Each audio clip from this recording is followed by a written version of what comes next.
अस्सलामुअलैकुम 10th class. Hope you guys are all fine. आज हमने चैप्टर नंबर 1 कॉम्प्लेक्स नंबर, इसके अंदर जो थ्योरेटिकल क्वेश्चंस हैं ना उनको देखना है। ठीक है, कुछ डेफिनेशंस हैं और रिव्यू एक्सरसाइज के अंदर हमारा क्वेश्चन नंबर 2 है जो कि क्वेश्चन सॉल्व करने वाले नहीं है, कुछ कॉन्सेप्चुअल क्वेश्चन है, हमने उनको देखना है। ठीक है, मतलब समझ लो कि कुछ मैथ्स के अंदर ऐसी चीज़ें जो कि याद करने वाली है। ठीक है, तो पेज नंबर 3 है मेरे पास। ठीक है, इसके अंदर कॉम्प्लेक्स नंबर की डेफिनेशन है। हमारे चैप्टर का नाम भी कॉम्प्लेक्स नंबर है। जब मैंने आपको इस चैप्टर का इंट्रोडक्शन दिया था तब भी मैंने आपसे कहा था कि तभी मैंने आपको जो है वो ये डेफिनेशन बताई थी, लेकिन एग्जाम पॉइंट ऑफ व्यू से जो है हम इसको अभी कवर कर लेते हैं। Complex number, a complex number is a number expressed in the form of x plus iota y।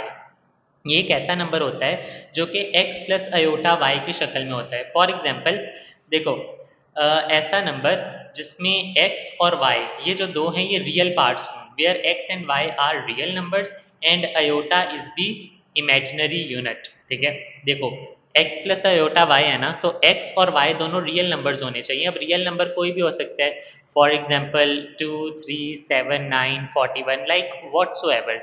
लेकिन यहाँ पर जो अयोटा है, अयोटा इरिप्लेसेबल है। डन है। और x and y are real numbers and iota is the imaginary unit defined as iota square equals to -1। अब यहाँ पर उसने जो है वो iota को डिफाइन किया है कि iota square equals to -1। ठीक है, देखो ज़रा, मैं आपको ऐसे ही रैंडम एग्जांपल दे रहा हूँ। ठीक है, जैसे कॉम्प्लेक्स नंबर है 4 प्लस 3 अयोटा। अब देखो यहाँ पे 4 जो है वो एक रियल पार्ट है और जो 3 है वो भी एक रियल पार्ट है, राइट। तो 4 और 3 जो है, जो यहाँ पे रियल पार्ट्स हैं उसको हम क्या कह सकते हैं, और रियल पार्ट, और यहाँ पर जो अयोटा है उसको हम इमेजिनरी यूनिट कहते हैं। तो मैं इसको इस तरह से कह सकता हूँ, राइट, कि ये एक कॉम्प्लेक्स नंबर है। क्यों? क्योंकि 4 और 3 ये दोनों रियल पार्ट्स हैं और अयोटा एक इमेजिनरी यूनिट है। तो कॉम्प्लेक्स नंबर की डेफिनेशन क्या है? कॉम्प्लेक्स नंबर की डेफिनेशन ये है कि कोई भी ऐसा नंबर जिसको हम x प्लस अयोटा y की शक्ल में एक्सप्रेस कर सकें उसको हम कॉम्प्लेक्स नंबर कहते हैं। इसी तरह का हमारे पास एक क्वेश्चन है, रिव्यू एक्सरसाइज का क्वेश्चन 2 पार्ट 1। जरा इसको देखते हैं। ठीक है, देखो जरा, is zero a complex number, explain. हमें बताना है। ठीक है, चेक करो जरा, रिव्यू एक्सरसाइज 1 है, क्वेश्चन नंबर 2 है हमारे पास। ठीक है, क्वेश्चन है हमारे पास कि क्या जीरो एक कॉम्प्लेक्स नंबर है या नहीं है, एक्सप्लेन करें। अब अगर हमें साबित करना है कि ज़ीरो एक कॉम्प्लेक्स नंबर है या नहीं, उसके लिए हमें ये साबित करना पड़ेगा कि भाई कॉम्प्लेक्स नंबर होता क्या है। इसीलिए मैंने आज के लेक्चर का आगाज़ कॉम्प्लेक्स नंबर की डेफिनेशन से किया है। ठीक है, अगर तो आपको डेफिनेशन आती होगी तब आप इसका आंसर दे सकते हो कि क्या ज़ीरो कॉम्प्लेक्स नंबर है या नहीं है।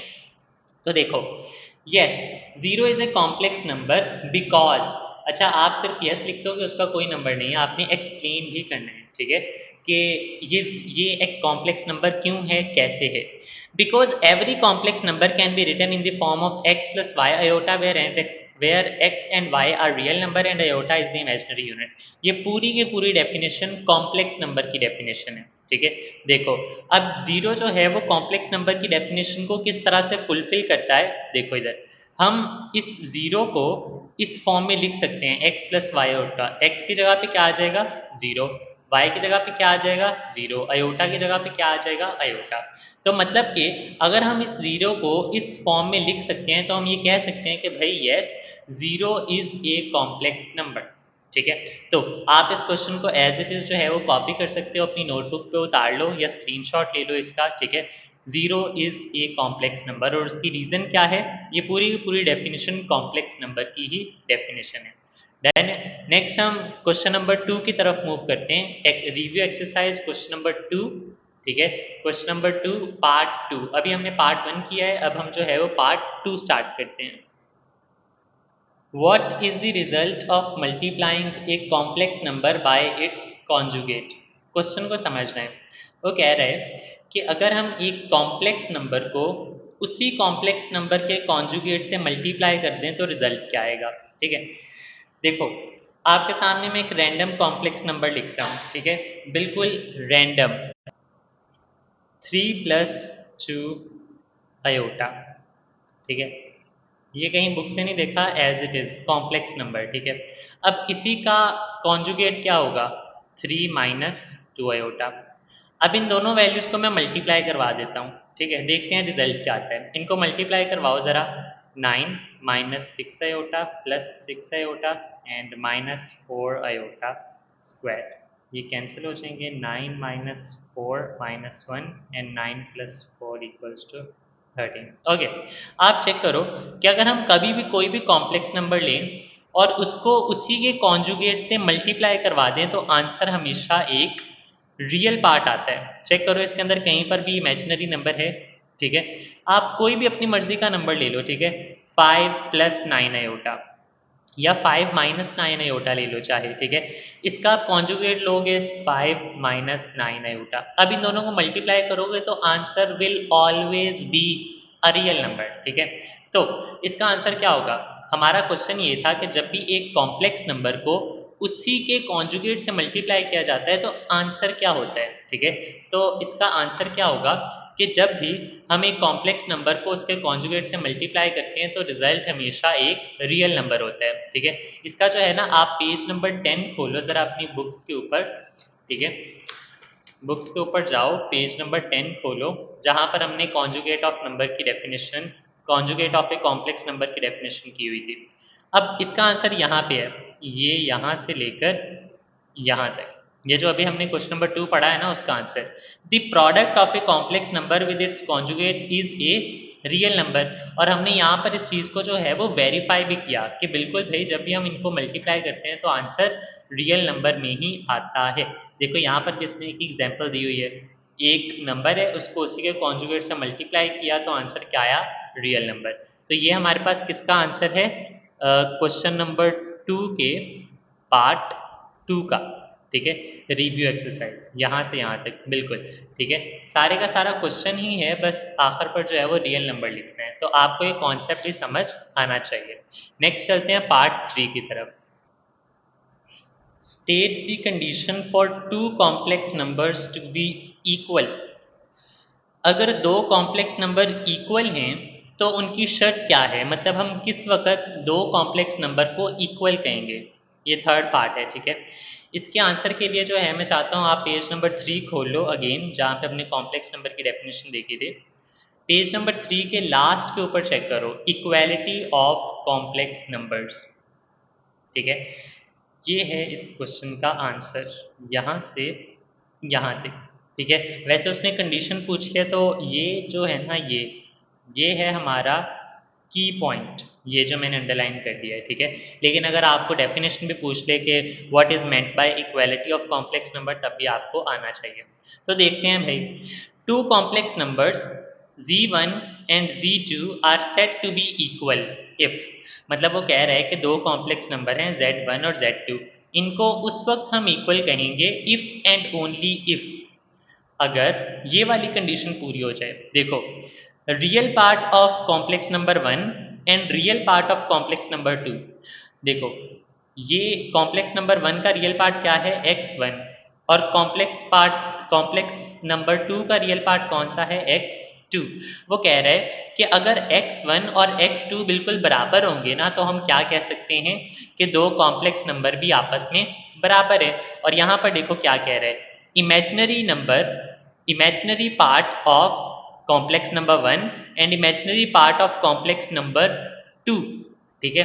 देखो यहाँ पे कॉम्प्लेक्स नंबर 1 क्या है हमारे पास, y1, और कॉम्प्लेक्स नंबर 2 हमारे पास क्या है, ये इसका इमेजिनरी पार्ट क्या है, y2।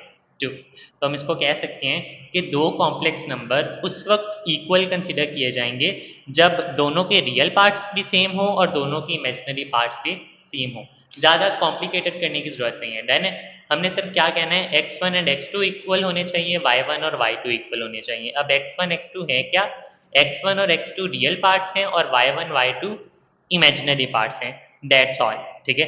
आपने इस पूरे चैप्टर के अंदर से जो है वो कॉम्प्लेक्स नंबर की डेफिनेशन याद करनी है, इक्वालिटी ऑफ कॉम्प्लेक्स नंबर की डेफिनेशन याद करनी है, कॉन्जुगेट ऑफ नंबर की डेफिनेशन याद करनी है, और मॉड्यूलस, ठीक है। 4 डेफिनेशन है, अगर एग्जामिनर इनमें से कोई देगा भी डेफिनेशन तो इन्हीं 4 में से देगा। और रिव्यू एक्सरसाइज का जो है हमारे पास ये क्वेश्चन नंबर 2, ठीक है, ये हमारे पास कॉन्सेप्चुअल क्वेश्चन के तौर पर था, वो आज हमने कर लिया। तो आप कंसिडर कर सकते हो कि पूरे चैप्टर में जो याद करने वाली चीज़ें हैं वो बस यही हैं, ठीक है, चंद एक सी चीज़ें हैं। लेक्चर को आज आज के लेक्चर को हम थोड़ा-सा छोटा रखेंगे क्योंकि आपने चीज़ों को याद करना है, ठीक है? उसमें टाइम लगेगा और उसके बाद आपने उसको लिख के भी देखना है। तो कल मिलते हैं, हम अपनी रिव्यू एक्सरसाइज़ जो है वो स्टार्ट करेंगे प्रॉपर क्वेश्चंस करना, ठीक है? मेरे पास जो है वो इसके 5 सॉरी 3, 4, 5, 6, 7, 8, 9, 10 मेरे पास इसके 8 क्वेश्चंस हैं, ठीक है? मैंने आप लोगों के लिए जो है ना इसको मेंशन कर रखा है। क्वेश्चन नंबर 3 के सारे पार्ट्स हैं वो एक्सरसाइज 1.1 और 1.2 के क्वेश्चन नंबर 1 में से है। चेक करो ज़रा। अगर आपने 1.1 और 1.2 की हुई है ना तो आपके लिए सवाल बहुत ज़्यादा ईज़ी हो जाएँगे। मैंने हर एक सवाल को ना लेबल किया हुआ है कि हमने ये कॉन्सेप्ट कहाँ पे पढ़ा था, ठीक है? कि आप जो है ना अगर इस क्वेश्चन को सॉल्व करना चाहते हो तो एक्सरसाइज 1.1 का क्वेश्चन नंबर 1 देखो और इसको सॉल्व कर लो। मतलब आपको बिल्कुल भी ज़रूरत नहीं है ये नेक्स्ट लेक्चर लेने की, ठीक है? जिसमें आप जो है वो रिव्यू एक्सरसाइज को देखोगे, ठीक है? आपको पूरा का पूरा चैप्टर अगर आपने किया हुआ है तो आपके लिए बाएँ हाथ का खेल है, बहुत ईज़ी क्वेश्चन है। मुझे बहुत खुशी होगी अगर आपको जो है वो नेक्स्ट वीडियो देखने की ज़रूरत ही ना पड़े। I don't care about views and all that, ठीक है? मैं बस चाहता हूँ कि आप अपने आप को चैलेंज दो, ये सारे क्वेश्चंस जो है वो खुद से सॉल्व करो, ठीक है? उसी नॉलेज को अप्लाई करते हुए जो हमने यहाँ पे की हुई है, ठीक है? ये वाले क्वेश्चंस जो हैं वो एक्सरसाइज 1.3 के अंदर से हैं, ठीक है? ये वाला जो क्वेश्चन है एक्सरसाइज 1.1 क्वेश्चन नंबर 3 ये दोनों और ये वाला जो क्वेश्चन नंबर 8 है वो एक्सरसाइज 1.4 क्वेश्चन नंबर 2 से रिलेट करता है, ठीक है? आप इसको कर सकते हो, ट्राई ज़रूर करना, ठीक है? जहाँ पे कोई भी क्वेश्चन अटक गया तो मेरी वीडियो अवेलेबल होगी, आप वहाँ से सॉल्यूशन देख सकते हो। Best of luck for that, thank you so much, Allah हाफ़िज़।